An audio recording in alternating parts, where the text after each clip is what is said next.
Good morning, everyone. Welcome to Prairie Lights. I'm Sarah Ann Colder. I work here at Prairie Lights, and today I am pleased to present the Iowa City Soul and Blues Festival Black Authors Panel. Today we will hear from Iowa authors Eliza David, Donica Kelly, and Gabrielle Williams. And today's panel discussion will be moderated by Arnold Daniels Jr. After the panel discussion, we can take some audience questions. I will bring the cordless microphone around. So just raise your hand if you have a question, and I'll bring the microphone to you. And please leave your mask on and just speak through the mask into the microphone. After the event, the authors will be happy to talk with you and sign books, which you can pay for at the register on your way out downstairs. And before we begin, I will introduce our moderator, Arnold Daniels Jr. Arnold Daniels Jr. is a former U.S. State Department liaison. He is an anthropologist, entrepreneur, educator, and volunteer with the African American Museum of Iowa. Mr. Daniels has taught anthropology, criminal justice, cultural geography, English, history, and sociology at several East Coast colleges and universities. A longtime resident of Washington, D.C., he now makes his home in Cedar Rapids, Iowa. He is on the board of the University of Iowa State Archaeological Commission and volunteers with the African American Museum, NAACP, and various political candidates. Please welcome Arnold Daniels Jr. Good morning. Can you hear me? Oh, yeah.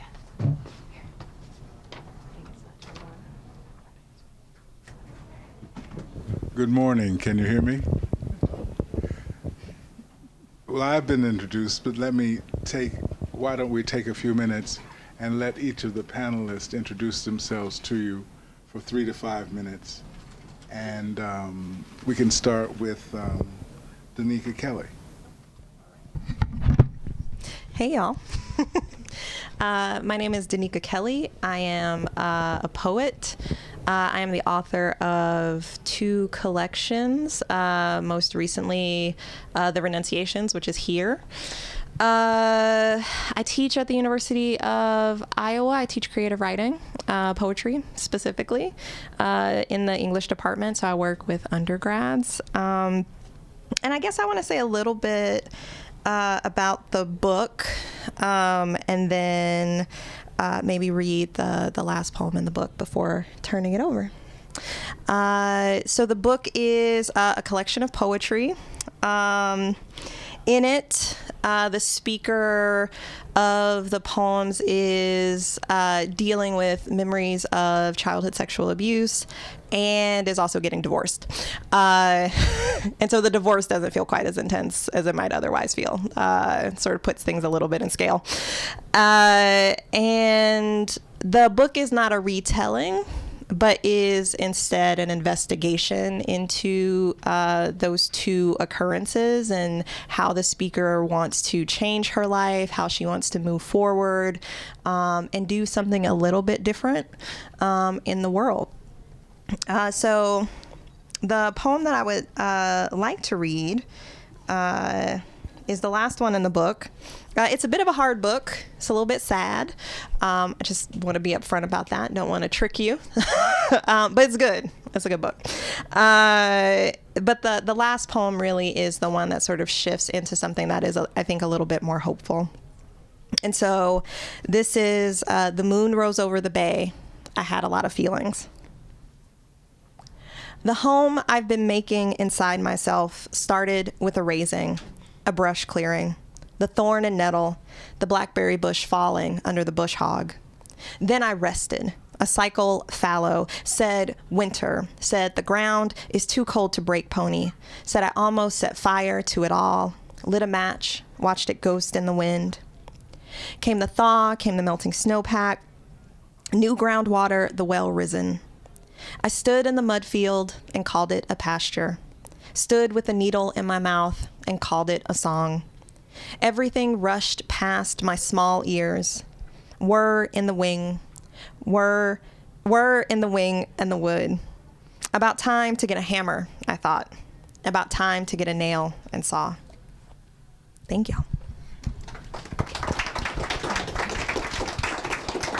And now we introduce Eliza David. All right. Oh, good. It's on.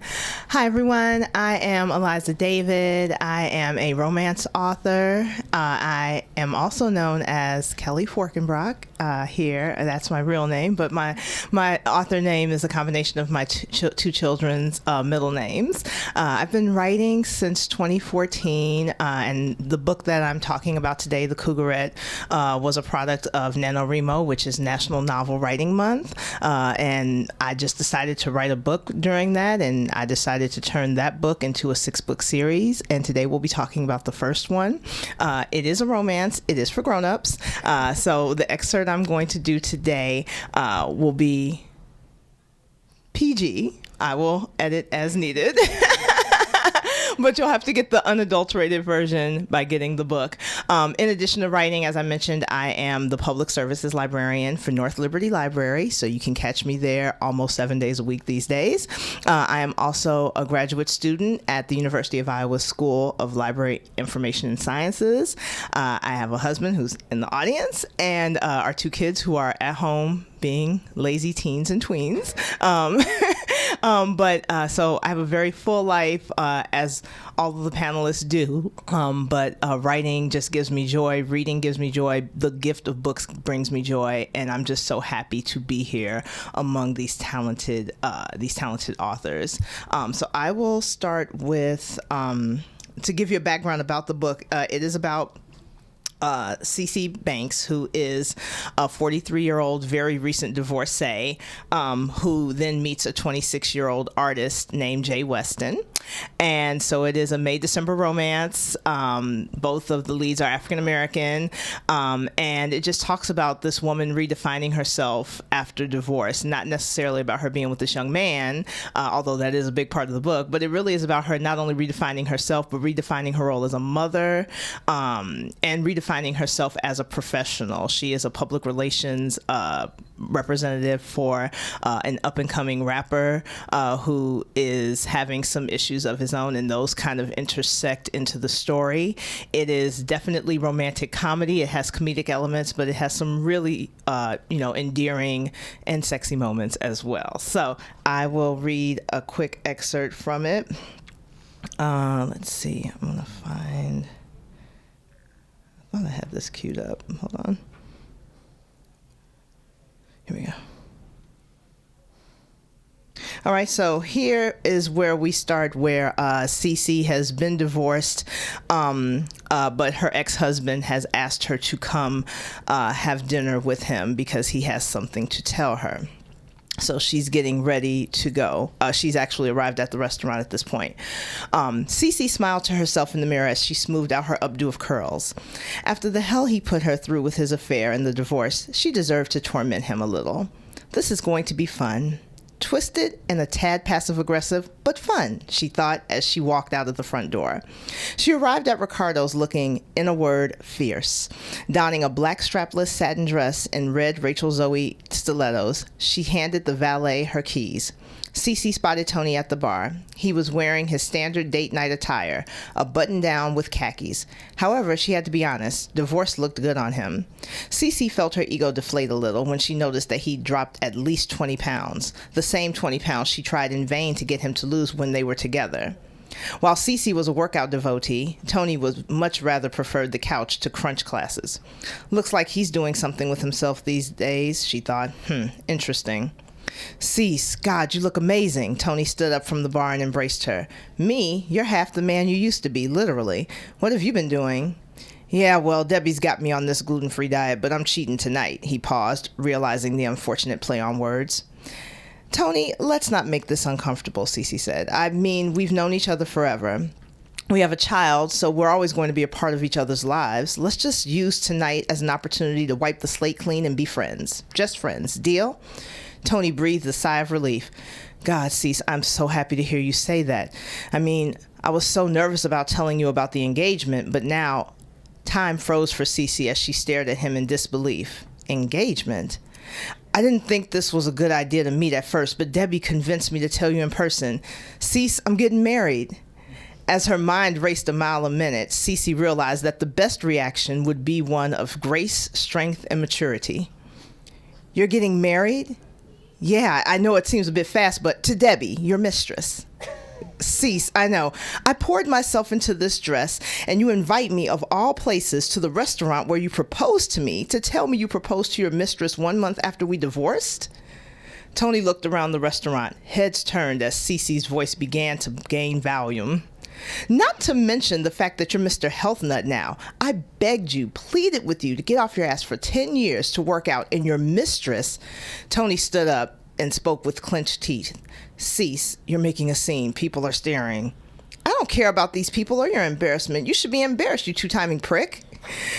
Her blood was boiling and she could feel the tears coming to her eyes. She wouldn't dare give Tony the satisfaction. She stood up and grabbed her clutch, headed for the door. All right, so that's a little bit of that. Thank you. And our third author is Gabrielle Williams. Hi, you guys. I'm Gabrielle, also known as the Meal Prep Queen here. I'm a personal chef. I'm a personal trainer. I'm a mom of two, and I'm an author. And I also have a degree in criminal justice and associates. So I do a lot, as you can see.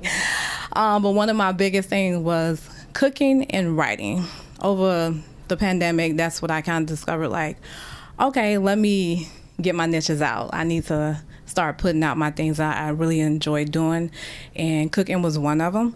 So I put out 2 cookbooks, From Our Kitchen to Your Home and Soul Food on Sundays. So From Our Kitchen to Your Home was one of the books that me and my kids actually some of the foods that I enjoy cooking over pandemic with them. So I kind of put that in the book, and I was like, okay, I'm gonna make this like a family origin book, and that's kind of what I did. And then for my soul food book, I kind of went back to my childhood, and I did a little storyline in the beginning to tell you about my childhood when I was younger and how I watched my mom and my grandma cook in the kitchen, and just put some of my favorite dishes in. I kind of put a little twist of my stuff in there too, but mostly from my grandma and my mom's from cooking. So that is that. As you can see, you guys, I don't talk that much in front of people, but yeah, I'm a very outgoing person. I love to be creative, and I do a lot of stuff in the community. I also do I'm a mental health practitioner. So yeah, that is that.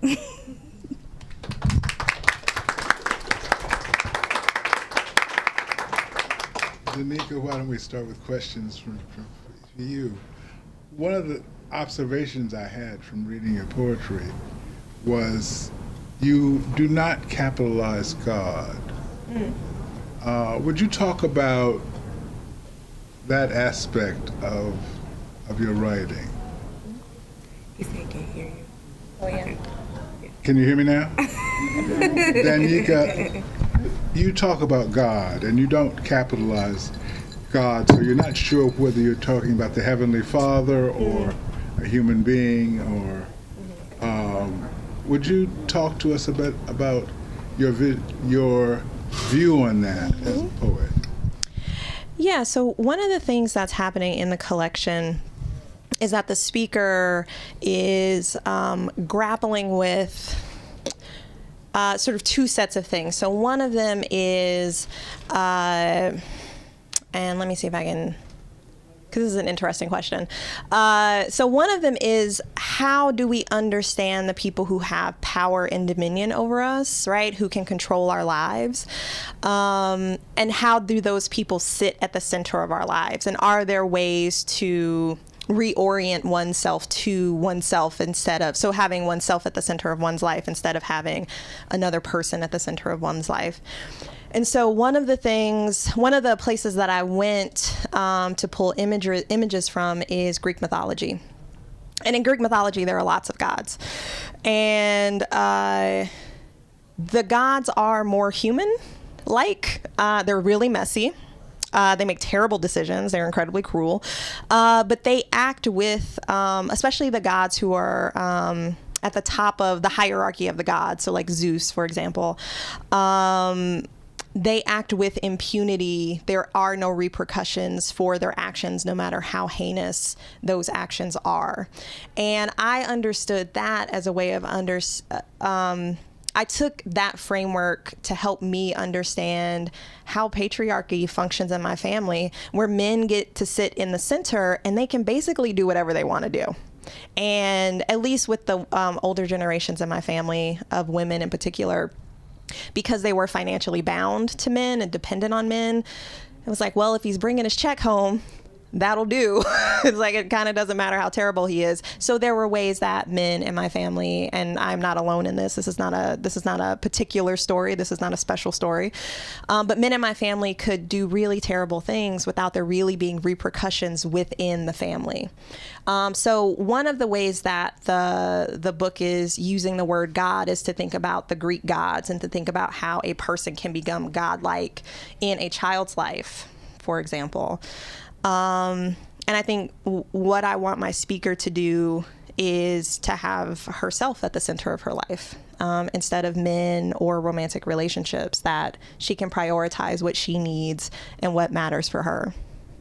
Thank you. I have a follow-up question, but let me get to each panelist first. I do have a follow-up question because this is a very intellectually stimulating set of poetry. Thank you. And it's clear that you're a professor of literature.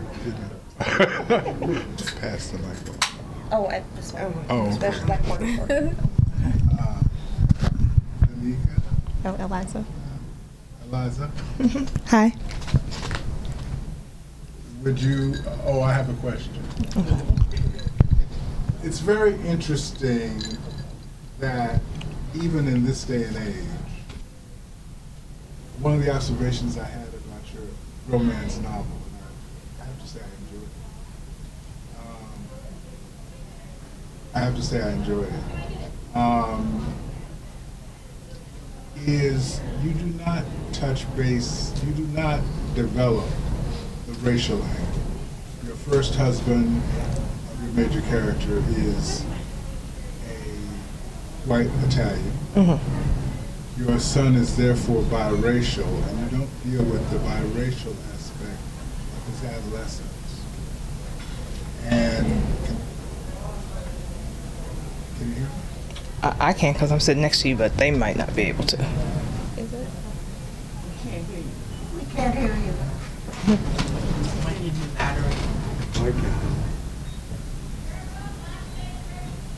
Can you hear me? Yeah, I'm gonna change the battery. How about Do that. Just hand it. I'm sorry, let me repeat the questions. One of the things that I noticed about this romance novel, which I enjoyed very much, but you're married to an Italian guy, and that's who you divorced. You have an obviously biracial son who's an adolescent, and you don't deal with race as an issue in any of these cases, and your best friend, Ace Boone Coon, running buddy, is a white lesbian, and you don't deal with the struggles that may go on with these kinds of relationships, and I'm very curious as to why you don't. Thank you. That is a very important observation. When it comes to romance, and at least the romance that I've read where the characters are characters of color, specifically African American, I think that sometimes that we get bogged down in the race factor. We get bogged down in Black trauma when this is a romance and we're focusing on this woman that's rediscovering herself, not through the lens of race, not even through the lens of her gender, because we don't talk so much about her being a professional woman in a company in public relations, especially being a Black woman in public relations. What I chose to focus on with CC throughout all 6 of these books, especially the first one, is that this is a Black woman rediscovering herself for herself. This is a Black woman who is getting a divorce. yes, her spouse is Caucasian, but if he was black, if he was Asian, if he was any other race, it's still her divorcing a man who betrayed her.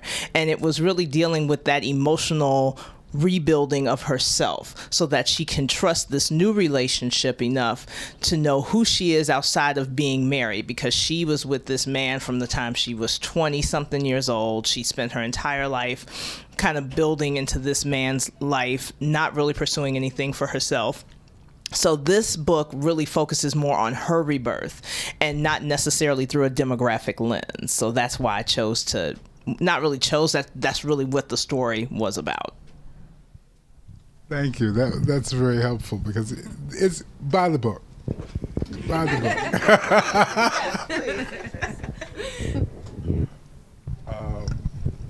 And of course, buy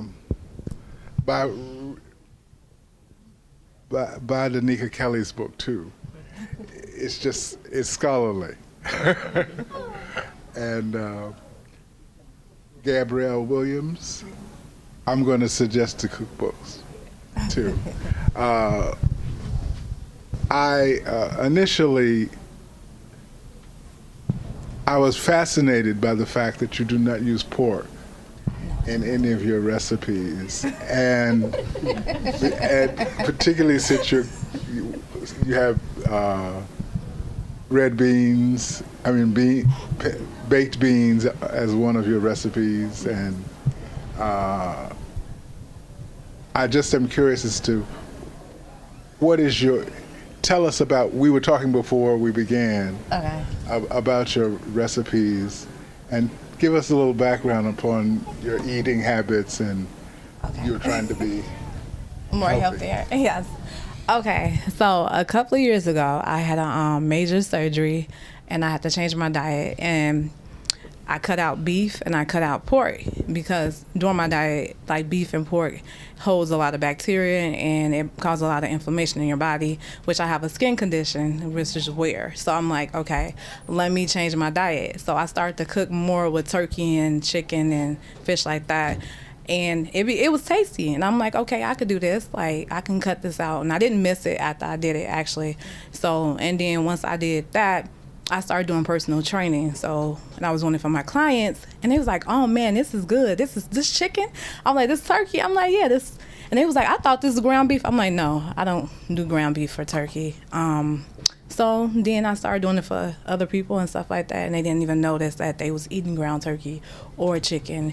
And so I told them, and I was like, "Yeah, that was ground turkey." And they was like, "This is delicious." So so I started just cooking, and then I was like, you know what? Everyone's always asking me about my recipes and stuff like that. So I end up just like start working on my book. So that's how I end up doing that. Yeah. Danica, I have my follow-up question. I'm ready. It appears to me, correct me if I'm wrong, the writer speaks, correct me if I'm wrong, the writer speaks from the male voice in many instances. And I'm curious as to why you speak through a male voice. That is not my experience of the book. But I wonder if part of what you are perceiving as male or masculine is the forthrightness of the voice, the forwardness of the voice, which I don't think of as necessarily being gendered, right? But I think there is a directness in the collection. But the poems are all from the perspective of the same speaker, who is a woman, and a queer woman at that. So a person who is like me, who has some elements of, like, who is sort of carrying some elements of my experience, but not the whole thing, because that's impossible. So, but yeah, no, the speaker's like me. Yeah. But I'm curious, can you tell me a little bit about the perception, like where that came? I guess it had to do with the directness of voice. And I also saw, what confused me is I also saw the male giving birth. Oh, that's from the Greek mythology. Yeah.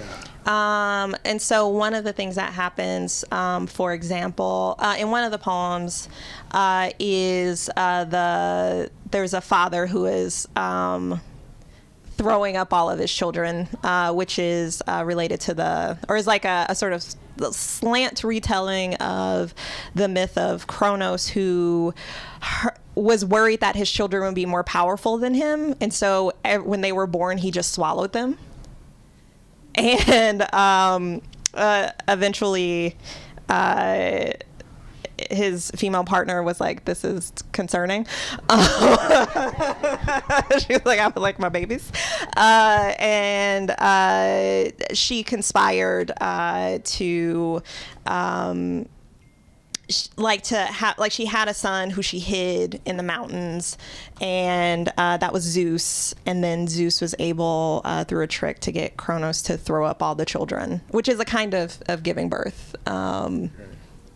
Greek mythology is strange. It's a strange place. But I'm teaching a class this semester. We were just talking about myth and fable, and the poet Carl Phillips says that we use myths to help us explain what we know but don't understand, right? So like, why is there thunder? And you can imagine, like we now understand to some degree. I don't really like how thunder works.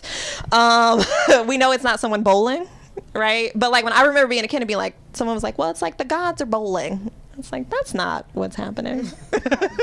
But like, so we tell these stories to help us understand things that we have experienced, but we don't really know how they work. We don't understand how they work. And so you get a lot of strange paths towards that understanding.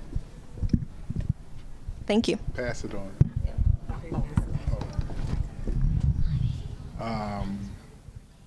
I guess I'm fascinated by the scandal. Why was the scandal with CeCe and the rapper the cause of her losing her first job?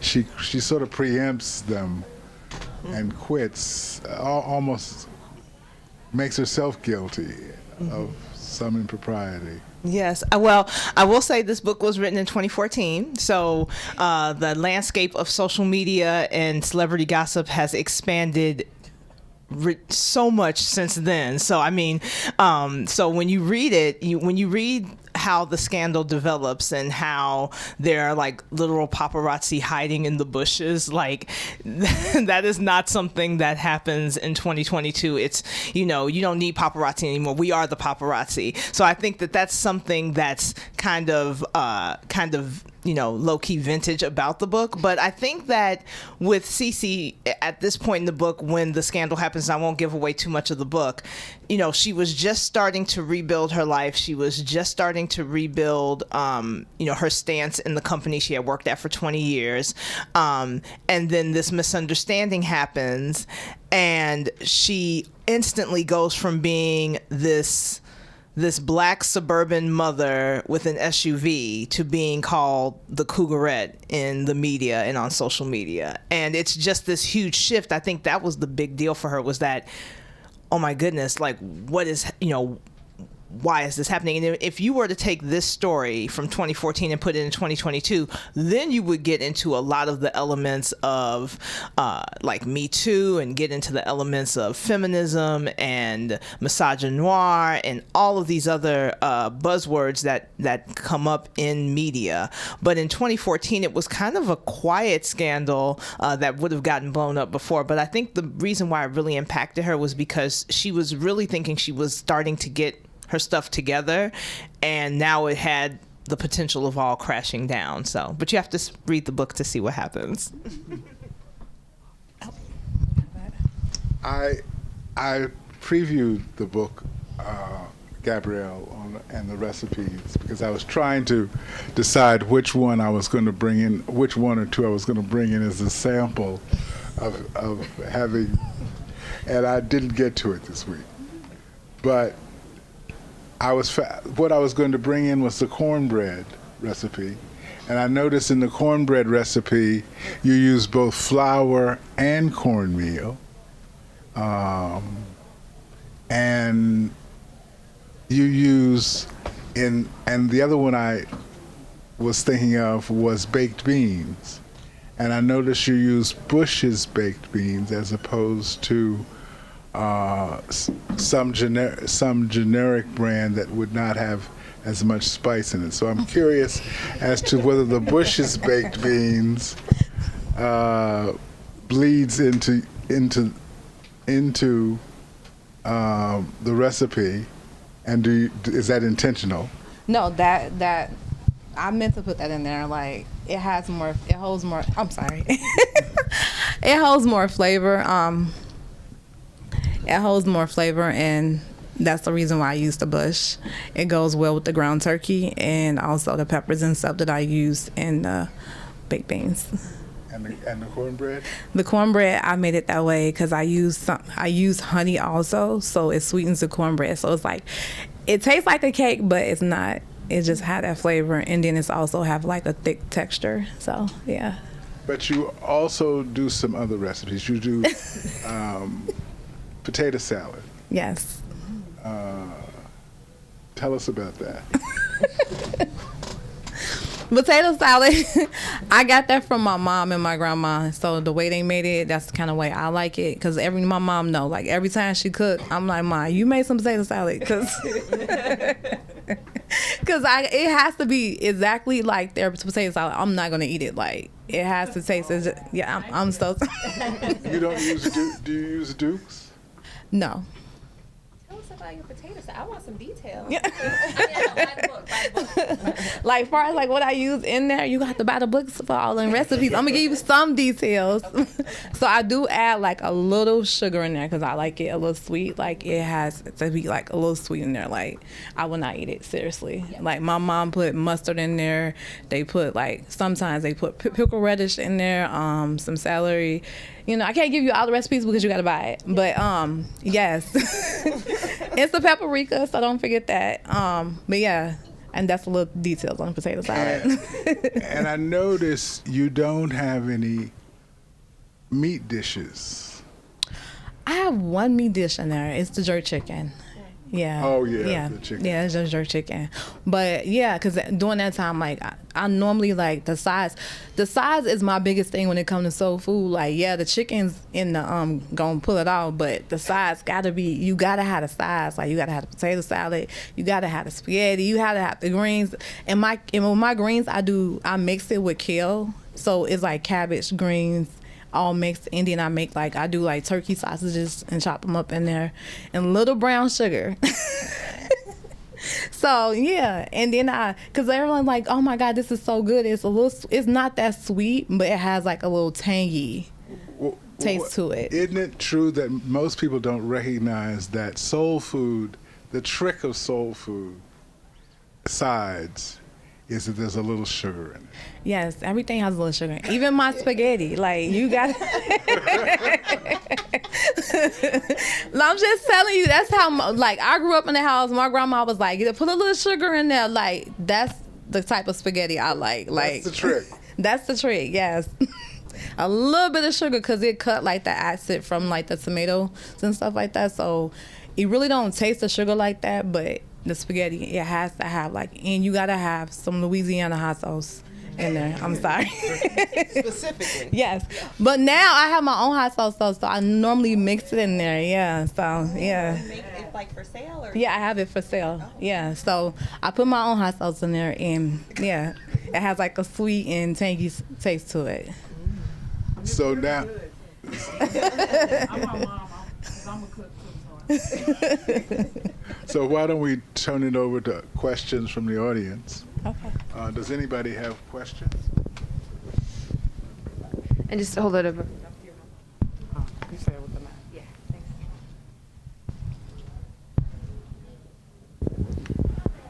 My question is, what is your favorite dish in your book? That's a great question. I'm gonna say the cabbage. Oh, I'm sorry. I'm gonna say the cabbage because it has meat in there, and then also, like I said, I like kale and I like the cabbage mixed in there. So the cabbage is one of my favorites. Yeah. So with all three works, I really noticed this theme of consumption, like in the poetry, in the Cougarette, and in the kitchen, or From Our Kitchen. And I was wondering if you could speak a little bit to what that means to you, like consumption as a maybe an aesthetic, or like a artist practice, or the ways that we metabolize things we experience in the world. But yeah. You want to start with that one? I'll start. Okay. That's an interesting question, the question about consumption. I would say for me, the way that I think about it is less consumption and more processing. Right? So like, how do we take in something and move through it instead of being overwhelmed by it? And because the Renunciations deals with some pretty difficult emotional material, one of the things that I'm trying to do in this book is to steady my speaker and to be kind to her, right? So that the process is not one that's like, we have to have the most intense, terrible, we have to go into the hardest, most awful moment and recount every single detail. And it's like, that's not necessary because I think my speaker would be consumed, right? Like by that process. Instead, I'm like, are there ways to investigate these experiences that is like, it's challenging, but also allows the speaker to move through where before she was stuck or stopped. So that's what I would say about that. I really dig that because it's interesting. Cece I am now the age that my main character is in this book, 43, and we're kind of having, I'm not getting divorced, but in terms of consumption and really consuming life and finding your second act, I think that's really what's at the heart of this story. We read a lot of romance and contemporary women's fiction where white women are having their second act, and you see it in Eat, Pray, Love, and you see it in movies all the time. And I really wanted a Black woman to have that moment where she has the permission to consume life for the second time on her own terms. And just like Cece, I went back to grad school after getting my BA in 2000, and going back to school 21 years later was an experience. But that's where I find the parallels between myself and Cece at 43. This woman is really reclaiming her life. She's redefining life on her own terms. Yes, she is with this very young man, and yes, she has this BFF that's awesome and is kind of her little life coach, and she's got this surly teenager who is trying to grapple with the divorce on his terms. But ultimately, the story is about her consuming life on her own terms. So I really appreciate that analogy, because that really sums up Cece Banks's journey in the Cougarette. Thank you. So since mine is a cookbook, I can kind of answer in a different way. So mine is my books when I'm writing, like my cookbooks, is more like family oriented. I think about family, I think about my childhood and stuff like that. So that's kind of how I consume like writing my cookbooks, because I go back to like my childhood memory, and then also just like the enjoyment being in the kitchen, like cooking with your family and stuff. Very family oriented. So yeah. You want to ask a question? I was asking, what's your favorite dish inside your cookbook?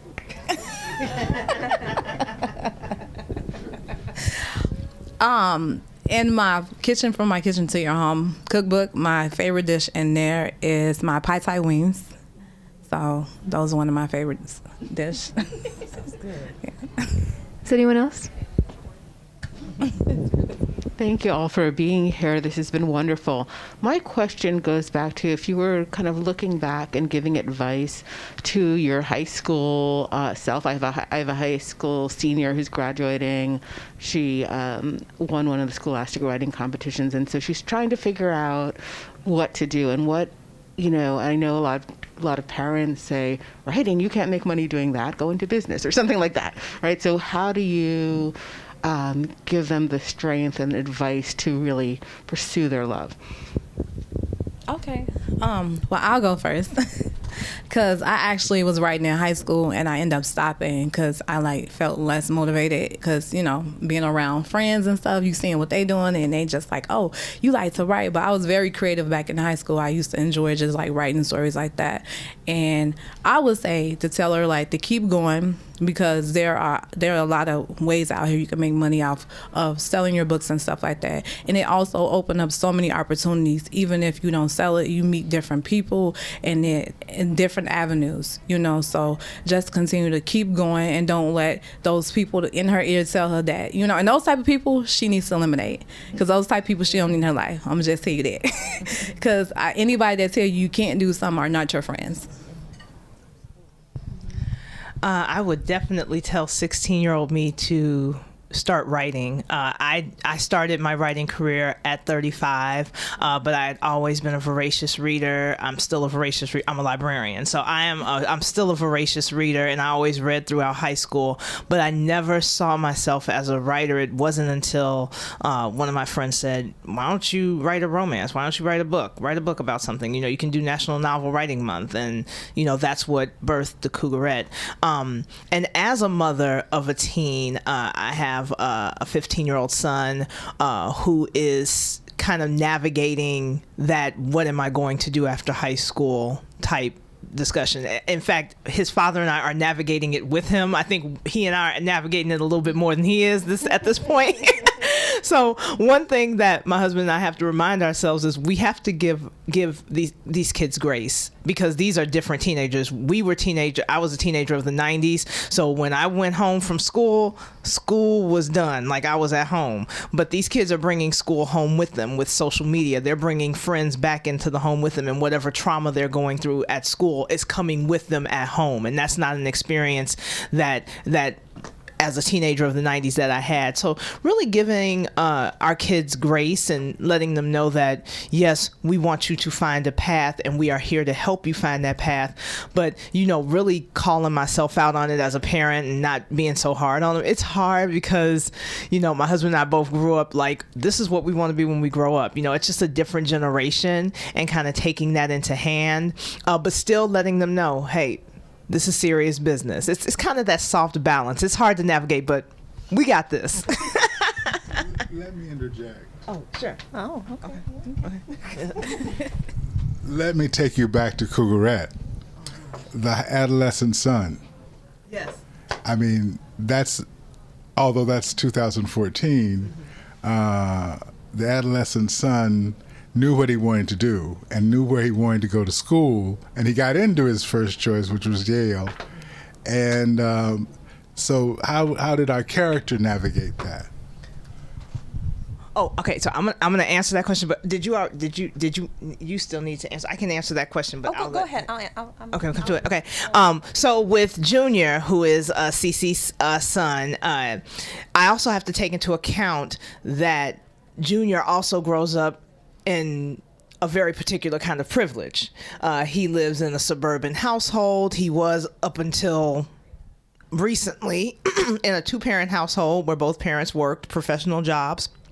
He went to a good school, and so he was afforded a certain kind of privilege that not all Black boys or biracial boys have access to. So I had to take that into account when I was writing him, because, you know, that's why his vision of, I want to go to this school and I'm going to get into this school, was so vivid, because that's all he ever knew. You know what I'm saying? So I had to take that into account when I made Junior. And as you'll see in the subsequent books in the Cougarette collection, you get to see Junior's life throughout college and how Yale kind of deals with him a little bit. So that is in the other books in the collection, which I absolutely urge you to read as well.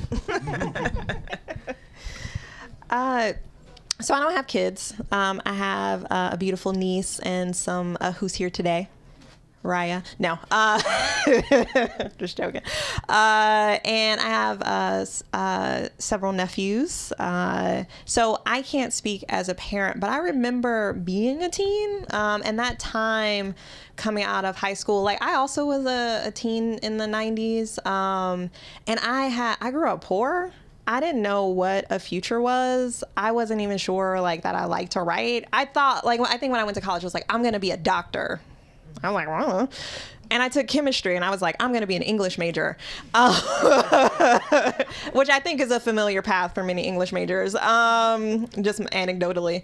But what I want to say is that life is long, and someone saying I would like to do X when they're 18 does not necessarily mean that that's what they're going to want to do when they're 30 or when they're 40 or when they're 50, that there's like a lot of room, and that I would love for there to be more room for not knowing, because I think those scripts of what it is that we're supposed to do create so much anxiety for young people.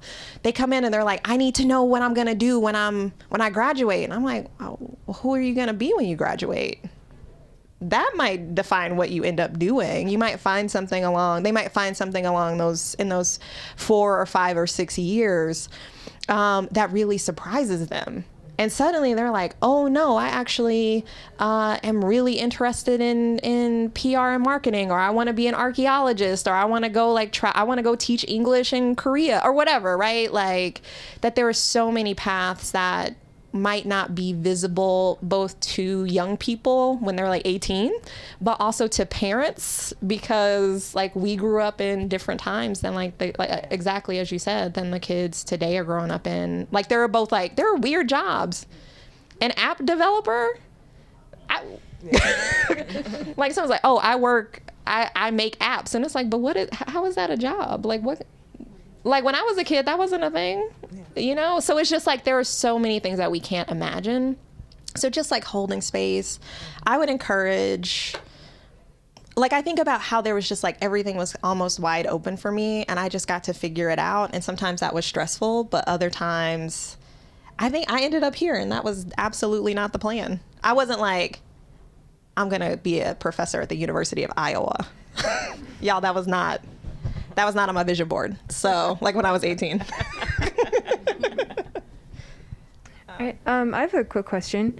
I'm wondering if actually all 4 of you could kind of just speak a little on what you want to read, or, you know, just like what is most, it could be, you know, referencing something you've read recently and you really enjoyed, or just a book that you wish existed that you probably won't be the person to write.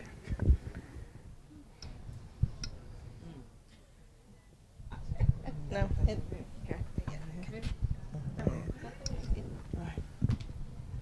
Okay. You want me to answer? Oh, yeah. Anyway. Oh. I have a collection of books that are about this tall, and I'm going to add one more to it this week. I'm starting off, I'm an anthropologist by training, and I have been teaching up until 2016 at community colleges and universities on the East Coast. And I am out of the classroom because you realize what's current today is censorship of, particularly when it comes to teaching about race and racism in schools. And I'm forgetting the correct term I should use here. Critical race theory, thank you.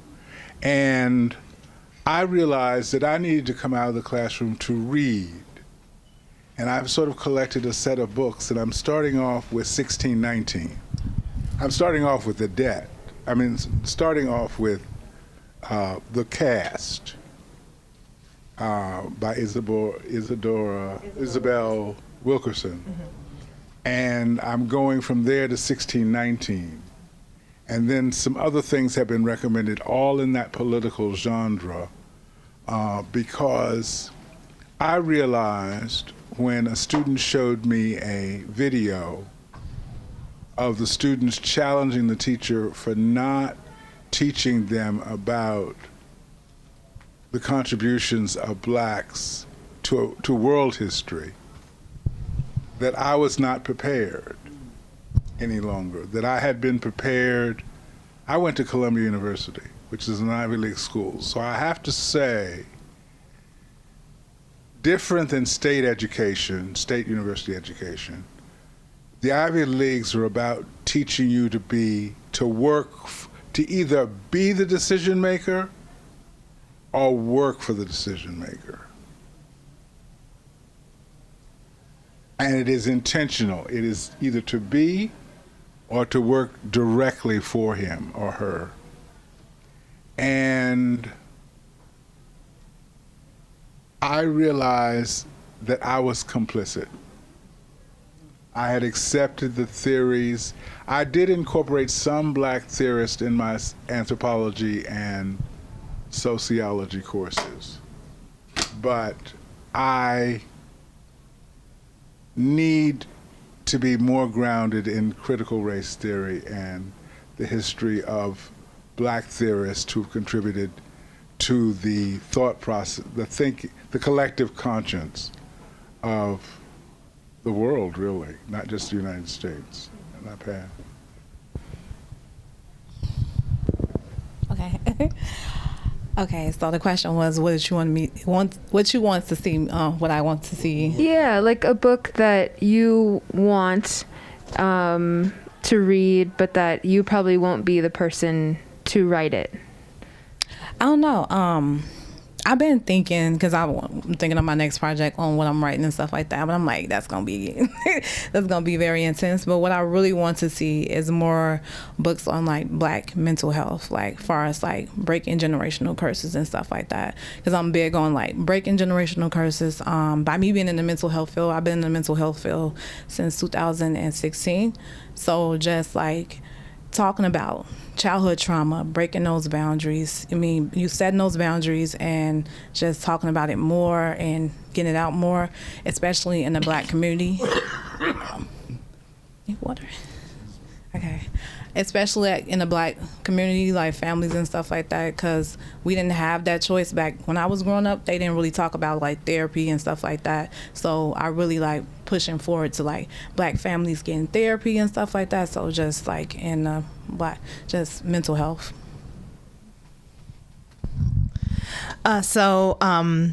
Romance, I haven't written, my last romance release was in 2019. It was the Lamar St. John Experience.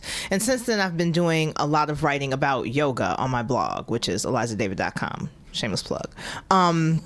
But so I've been reading a lot of books about yoga, about the science of yoga. I've done yoga since I was a child, and I'm planning on going for my yoga teacher training certification within the next couple of years after I get done with grad school. So one school at a time.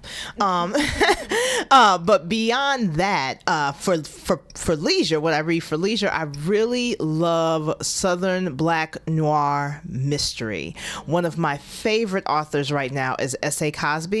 He wrote Razor Blade Tears, which was also on President Obama's latest list of his favorite books. And he wrote Blacktop Wasteland. He really has encompassed this slice of American history, of Black American contemporary life in his books, where he's giving you crime and mystery, but he's also giving you like Southern noir. So he's giving you what Walter Mosley gives you about New Orleans is what S.A. Cosby is giving you about West Virginia, about Virginia, and those areas of the Southeast. So I highly recommend S.A. Cosby. I'm reading his latest, one of his older books now, because I can't get enough of it. So I would love to write a mystery. I've started a mystery. I've started several books, of course, but none of them have been finished. And one of them is a mystery. It's actually a mystery interpretation of my favorite movie, which is Boomerang, with Eddie Murphy and Robin Givens. It's my all-time favorite movie, and I reimagined it as a mystery, as a crime mystery. So I'd like to come back to that one day, because that is the book that I would want to read. That right now I don't know if I can write it, but never say never. For me, I loved all of y'all's answers. I just want to read more poetry by Black queer writers. Like that for me is, and like I think especially for folks who are younger than me, whose experiences vary so much, whose experiences are so different. I'm just so excited when I encounter their work in the world. It makes me feel hopeful, even if the book is not hopeful. The book is a record of us having been here. And the us is capacious, it's wide, and incorporates so many different ways of being Black, of feeling Black, across gender and across sexualities. And so I get really excited for that. The poets that I'm thinking of right now are Cameron Awkward Rich, who's a beautiful, beautiful writer. Jay Dodd, who another beautiful trans writer, and Brittany Rose Capri. Their book is, I think, just so fierce and strong. So that's what I want. I just wanted to like keep being particular and strange and moving more deeply into that, into the nuances of how we are Black. Thank you all so much. It's noon right now, so we'll end the Q&A section. But the authors are going to stick around, I think, and you can get your book signed by them and ask them questions individually. Anything else anyone on the panel would like to share? And plug your website or something, or just where people can find your work besides these books here. So ElizaDavid.com is my website. That's where you can find me on all the socials. I'm very active on social media, so you can find me on social media. And that's where you'll find my blog. You can find all my books. You'll find my book here, of course, but you'll also find all my books on online as well if you just Google Eliza David. But you can ElizaDavid.com is probably the best place to get in touch with my socials and my books and everything else. And then you can also find me on social media, on Facebook, Gabrielle Williams, and on Instagram, I'm Meal Prep Queen _87. My website is DanikaKelly.com. I have 2 collections of poetry, Bestiary and The Renunciations, both available here at Prairie Lights, which is the best place to get them because it's local. And we want to make sure we support our local independent bookstores. And I'm around. I live here. I don't know. But thank y'all so much for coming out. It's so lovely to see your beautiful faces. Yes, thank you all. Thank you all.